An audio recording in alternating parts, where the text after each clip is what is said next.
All right, and we're back for another episode of the Lakers Fast Break podcast. It's Gerald Glassford coming right back at you here from Lakers Fast Break, Pop Culture Cosmos, Inside Sports Fantasy Football, and Game Source. We truly appreciate everyone out there listening to all our shows. And if you can, and please, we need all the help we can get on a day like this. Give us that 5-star review on Apple Podcasts. But if you can like, share, subscribe, follow, or do anything that you can to support us here at the Lakers Fast Break, tell a friend about a great NBA podcast. It's right here at the Lakers Fast Break.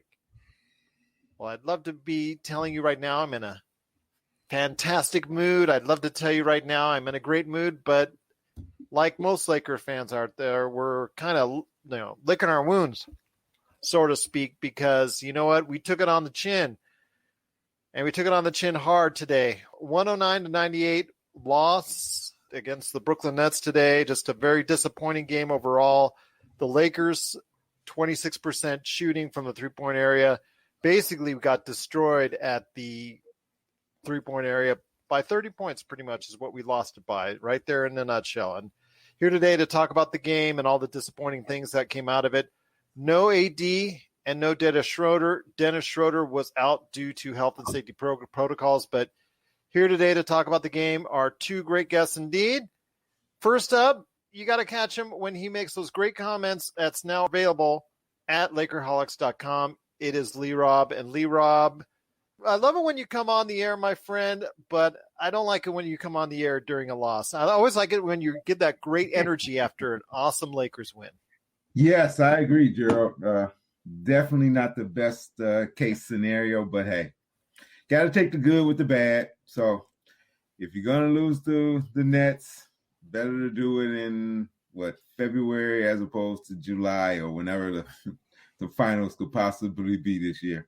Yeah, I agree with you. I agree with you on that. But it shows to me that the Lakers need to have all their pieces together.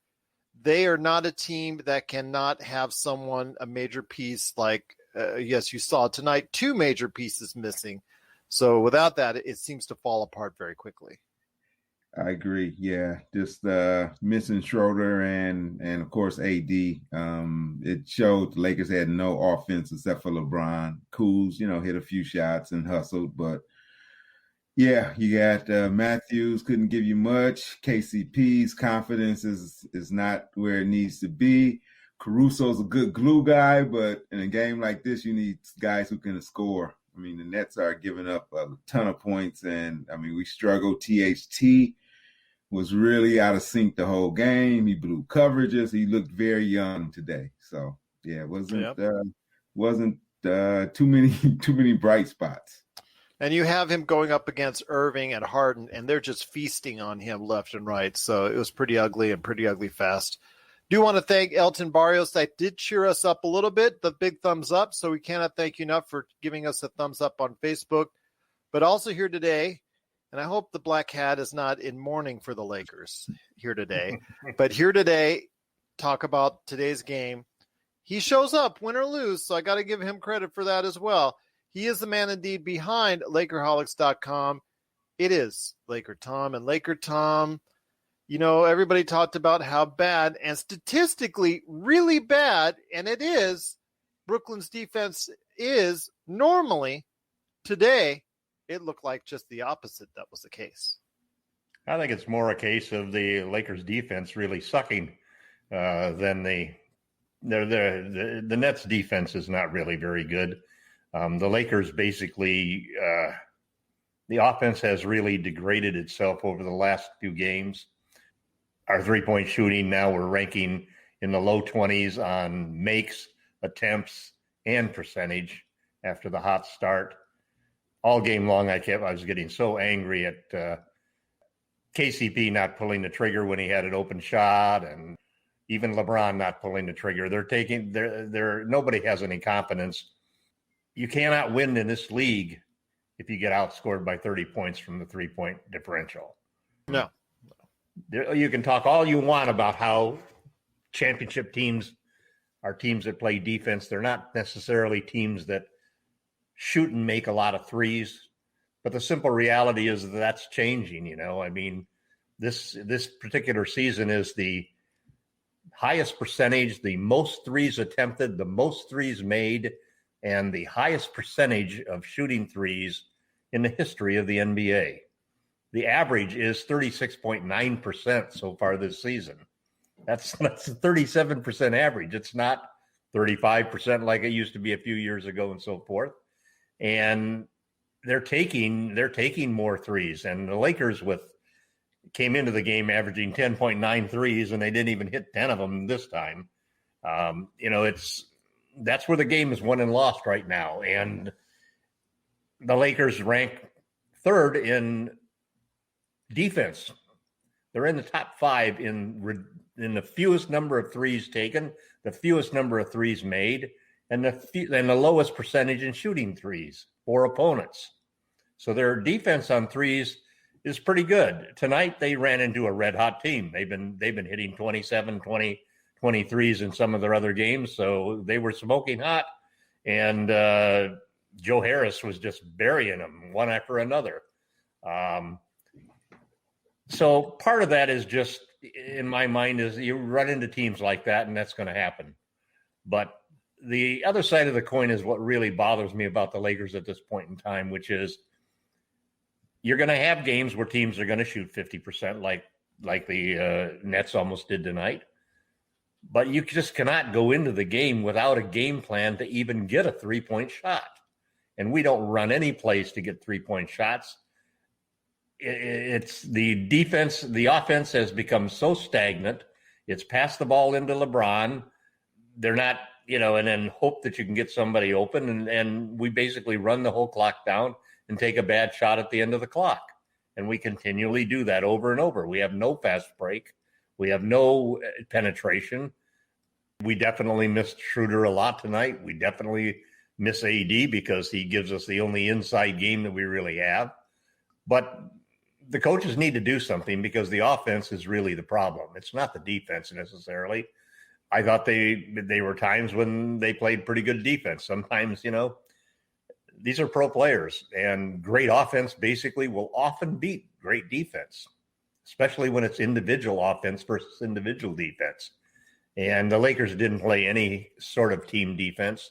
Their rotations were very slow. They left wide open three-point shooters. They couldn't stop Kyrie on the outside.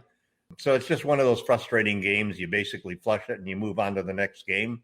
If I took anything out of this game, it's that I really disliked the personalities of the Nets players. I disliked the way that they played the game. I disliked Kyrie Irving. Karma's going to come back and bite them in the rear before this season is over. And I hope it's going to be the Lakers who get a chance to do it to them. I felt that they were disrespectful of LeBron during the game, disrespectful of the Lakers during the game. And for a team that really has done nothing, hasn't proven anything, let's see how they do for the rest of the season. Let's see how they do when they get into playoffs. How so, Tom? How are they disrespectful? I know they made fun of LeBron. I know Kyrie Irving went out of his way. You can see it on ESPN.com. It's actually on their front page, on their splash, where he makes literally, they show side by side as LeBron is taking a free throw. Kyrie Irving is, I don't know what he's saying exactly, but he is making fun of LeBron. He's saying, is that your best free throw shooter? I did hear that. I mean, they picked that up I thought that was funny. I mean, I was saying the same thing. Why is LeBron shooting our technical free throw? Because nobody's going to tell LeBron he can't shoot it. Well, I mean, but you got guys like KCP who needs to see something go in the basket. Yeah. Maybe that he'll feel good about himself. Let the poor guy shoot the free throw. So, yeah. Now, LeBron's been taking those for the last 2 or 3 games. I know. And missing some of them. But at any rate, hey, it's just one game. We're 4-2 now without AD. What I thought was interesting was the close-up shot of LeBron and AD on the bench late in the game, talking to each other. I like that. I would have loved to have been the fly on the wall to hear that conversation. Like, let's remember this game, guys. You know damn well Bron is going to be remembering this game and remembering the way that the Knicks acted. Well, they didn't act proper. I guess that's correct. But Tom, if you're so mad at them, I want you to go ahead and go down to the wharf right there in Northern California. You should get on a boat and sail on the flat earth and see if you can go ahead and just, instead of trying to fall off. Oh, I'm sorry. Did I make a Kyrie joke there? I'm so sorry. But yeah, you can go ahead and say all you want, but they do get the laugh tonight. Hopefully, like you said, the Lakers will get the last laugh indeed. But LeeRob, I wanted to ask you this. I mean, I guess, like I said, two major cogs were out of the lineup tonight. I mean, Dennis Schroeder was pulled 45 minutes before the game started. Obviously, that threw everything a little bit out of whack. But still, guarding the 3-point on the perimeter has just been something I've been saying all season long, that a lot of these NBA teams, it's not just the Lakers, a lot of these teams are just not the offense. Now everybody's focusing on as an offense. Let's go ahead and make sure that we make a priority of putting everything on the perimeter as far as an offense is concerned. The defenses are not adjusting to that similarly, and we're seeing that effect like that today. I mean, getting killed by by 30 points at the 3-point area is just it's just too much of a difference to overcome. Yeah, and those were wide open threes. So, I mean, you throw it in a couple times. DeAndre Jordan got it. It's like guys are rotating to Jordan. It's like, why are you rotating to Jordan? Why would you ever rotate, off Joe Harris? It was, I mean, like Coach said when they interviewed him going to the fourth quarter, going to coverages, they just blew some coverages. They left guys wide open. I forget the guy name that came in off the bench to hit the 5 threes, but it's like, do you guys have a scouting report on him? I mean, is the scouting report just like leave him wide open? Because nobody was near him. Lawalu Cabarro. Yeah, Cabarro was just good job, Gerald. He's like, you look good. He looked good out there. But yeah, I'm gonna play that I'm gonna have to put that on the lineups maybe not being used to playing together, because they just blew a lot of coverages. So that's the only thing I can think of. I know the game plan had to be much better than that, and they just, didn't execute the game plan. And Brooklyn got hot, and, they made them pay for it. So, well, that's the thing. You just got to go ahead and make it very difficult for them to shoot the threes. Stop trying to, just allow them to shoot easy threes. You're saying no. I'm saying yes. And I'm sorry, Tom. Okay, I misunderstood. Let me make a point here, because I'm in the middle of writing. If Harden wants to drive, let him score, or just just mid-range shots that are inside the arc. I mean, this has become an analytics game, Tom. Yep. Yeah. No, but it's also the thing that you have to realize. I'm writing an article right now that's about the Lakers need to embrace the math in the 3-point differential, which is really what happened to us tonight. And they made changes in the offseason when they let JaVale and Dwight go, because they wanted to protect the perimeter. They wanted to defend the perimeter because they realized that the game but then you bring in Gasol. Let me finish. Let me finish. They wanted to protect the perimeter because they see that the 3-point shot is now becoming more and more important than protecting the rim. And so they made that adjustment. And surprisingly, last year they were like 5th, 7th, and 8th in 3-point attempts, makes, and percentage. This year they are 3rd, and 5th in 3-point attempts. They allow the 3rd least 3-point attempts. They allow the 3rd least 3-point makes, and they have the 5th best percentage in the league, the 5th lowest percentage against threes in the league. So don't let one single game convince you, or your memory of a few open threes that are being made, because the Lakers are one of the top 3 teams in the league in preventing 3 points from being scored on them. But the problem, wait, let me finish. The problem is that it's not just a one-sided game. Basketball is a two-way game, and 3-point shooting is a two-way game. And what we haven't done is surround LeBron James with elite 3-point shooters, with prolific 3-point shooters who know when and are not afraid to let it fly and can hit a high percentage. We don't have high volume, high percentage 3-point shooters. And as a result, we make 10.9 threes per game, but we give up 11.3. And we don't run plays to get threes. We don't, it's just so frustrating to watch the offense because the defense basically, other than tonight, they didn't do the job tonight, but teams get hot. They didn't do the job tonight, but generally you can't win this game if you continue to play on the negative side. You have to be able to create threes. If there is anything, every time I look at to make a trade to improve this team, yeah, I'm looking for somebody to help the rim protection, but I'm mostly looking for somebody who can get more three-point shots. Somebody who is like Kyle Lowry, who'll shoot 7 times a game for threes. Those are the kind of guys that we don't have. We got guys like Alex Caruso, who's a great three-point shooter. He shoots like 1.5 threes a game. Well, you're not going to do more. You're not going to keep up with a team that hit 18 threes tonight, and we hit 8. When you got a bunch of guys who just shoot 1 or 2 threes a game, that's not going to cut it. This is Raphael from NBADraftJunkies.com, and you are listening to the Lakers Fast Break. Check out what's been going on with the Pop Culture Cosmos Show and the PCC Multiverse. That is by far my favorite because it's also character driven and the stakes are high and there's much more of a mystery and intrigue to it. A game like Wolfenstein, which people are saying are one of the most socially important video games of the past 10 years. Catch our shows on radio worldwide 7 days a week or at any time on Podbean, Spotify, Apple Podcasts, or on over 30 more podcast outlets. Well, I'm just going to say this now. I don't disagree with you on the offensive side of the ball, but I disagree with you on the defensive side of the ball. Well, the numbers say you're wrong. Well, I'm sorry. I've had this discussion with you before on more than one occasion now, and it is something that read the article when I write it, Gerald, because the stats are all there. And I've got it doesn't matter the stats. I test, my friend. I see the Lakers giving up the wrong amount of three-pointers. You've even indicated yourself, when you give up a team on more than one occasion 40+% at the three-point area, it's not just once, it's not just twice, it's several times now this season.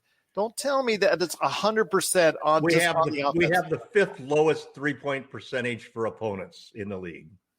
I'm just telling you right now. 25 teams allow a higher percentage than we do. 27 teams allow more threes to be made and more threes to be taken than we do. Okay, well, I'm just going to say that, again, I don't want to get you upset. I'm just telling you the stats can lie, and they are lying in this case because we have argued on this. And I don't know where the lie is. I don't know where the lie is, but because 25 teams over 25 teams allow more threes, more makes, and a higher percentage than we do.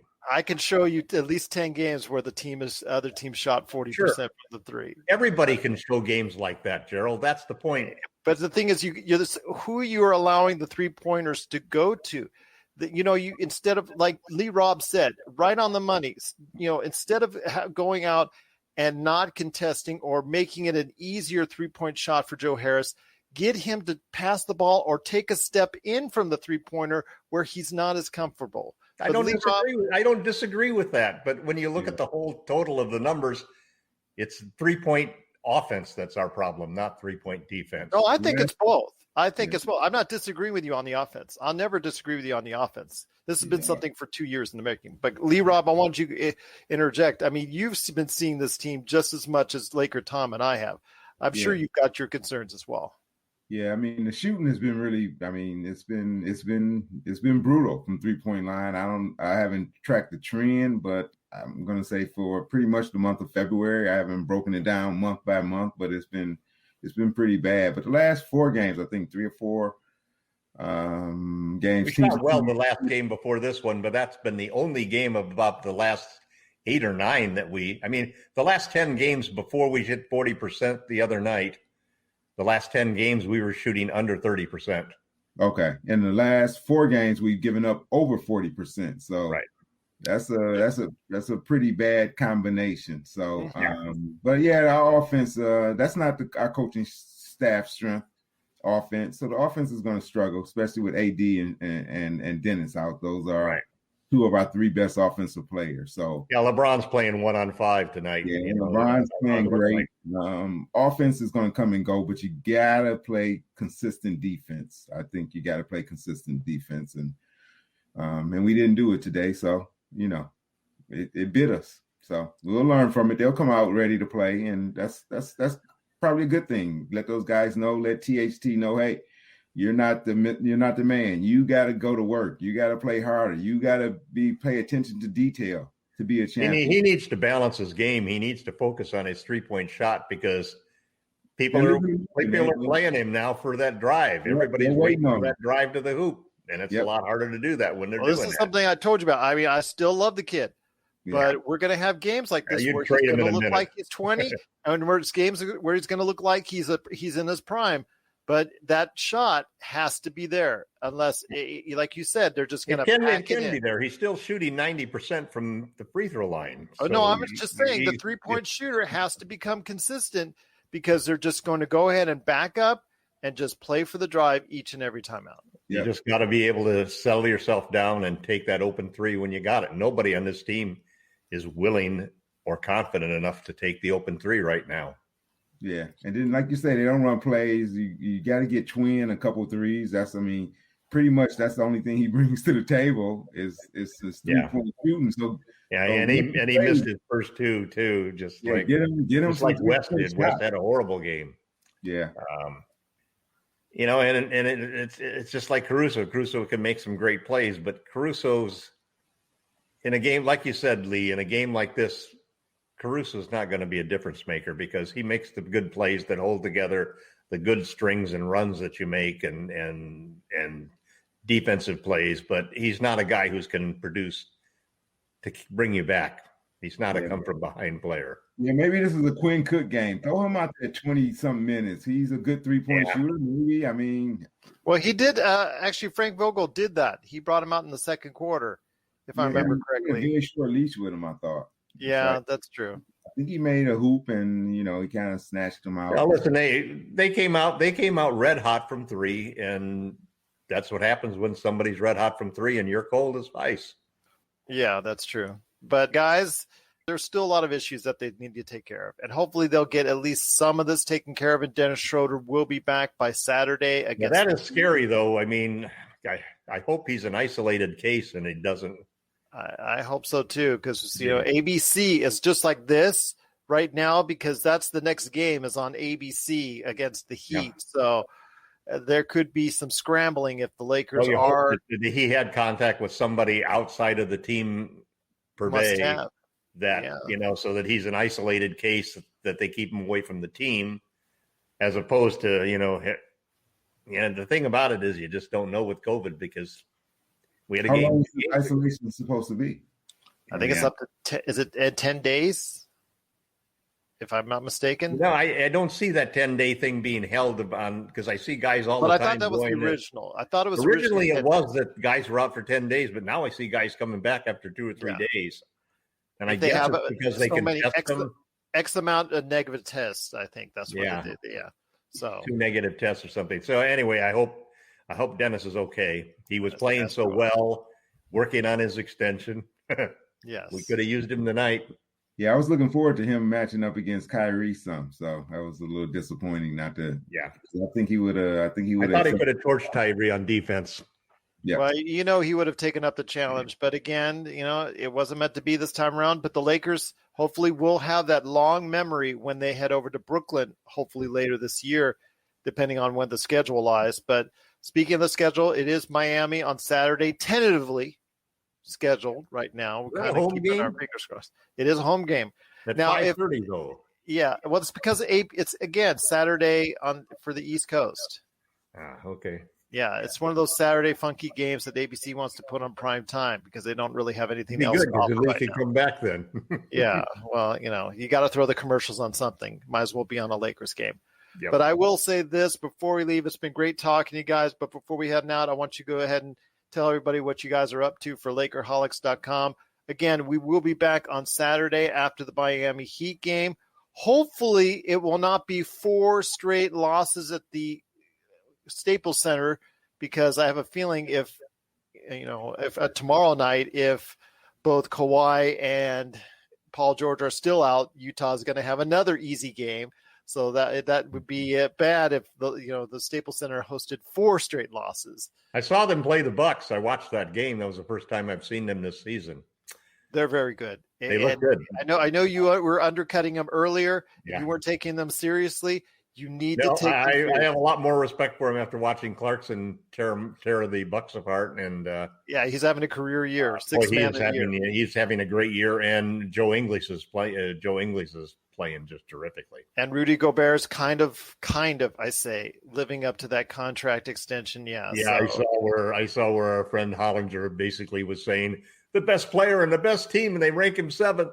Yeah, well, yeah, that's John Hollinger. But before we head on out, LeeRob, it's been a pleasure having you here. LakerTom as well. But before we head on out, what you got going on? We'll be back on Saturday, and we want to hear your thoughts on what you're doing at LakerHolics.com. Oh, me, I'll be reading Tom's stories and posting comments on it, and I think trolling him, I hope. Yeah, a little bit, trying to keep him in line a little bit. Now, I do a few little articles myself on Laker history, on significant anniversaries and things like that. So we'll see what's coming up in the next week. Hopefully, this will be far in the history, Banks. We can just go ahead and forget about this in Laker history. But definitely look forward to LeeRob anytime he makes a contribution to LakerHolics.com. But it wouldn't be a Lakers Fast Break and a Laker game wrap-up without LakerTom telling us what he's working on at LakerHolics.com. Well, as I said earlier, my focus lately has been on the three-point differential. I'm actually calculating the three-point differential for all of the teams in the league and seeing where the Lakers stand on that. Like I said, I just finished with the defensive part, and the Lakers are top 5 in all of the three-point defensive categories. They may go down a little bit after tonight, though.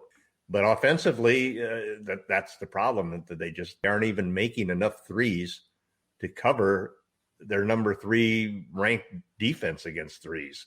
So that puts you in a hole in it. And really what points out to me that it's one thing to embrace the reality that the three-point shot is now becoming, especially this year, there's a great article on The Ringer on this point, that the three-point shot has finally gotten around the corner where you can't ignore it on offense or defense anymore.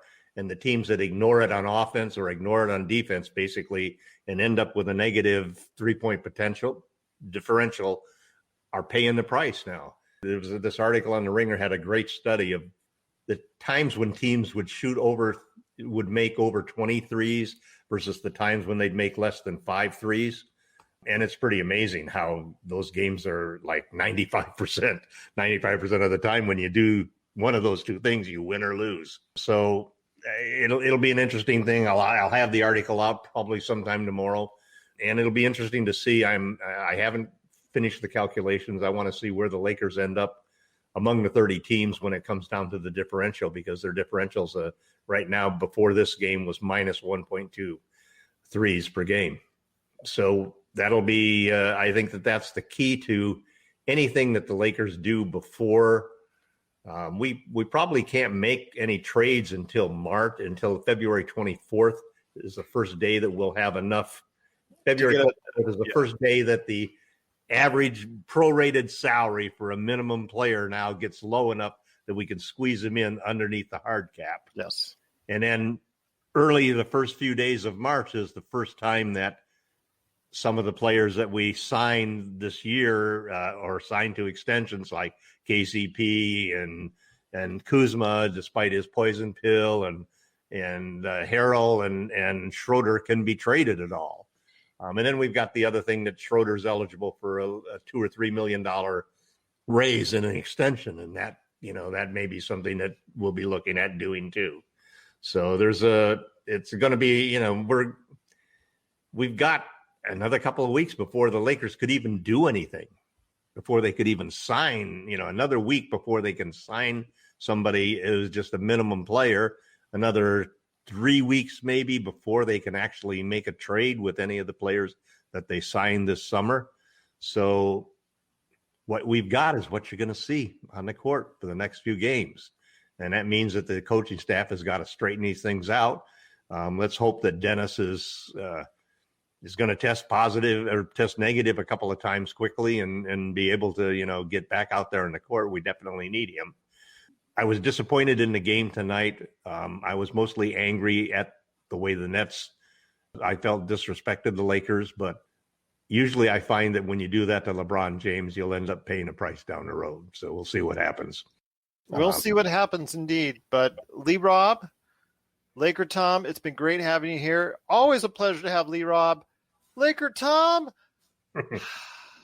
I guess it's okay to have him here every once in a while, but I have a feeling he's going to be here on Saturday after the funky time for us here out on the West Coast, 5:30 game that's going to end up being on Saturday. But you know what?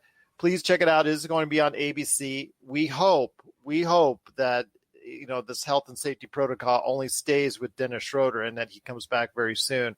But we'll see what happens. We've seen this go one way or the other when it concerns that. But stay tuned to us at Lakerholics on Facebook and then also as well, Lakerholics.com, where we send you all the latest news and information on the Lakers. And we will be back here on Saturday after the game against Miami right here at the Lakers Fast Break Podcast.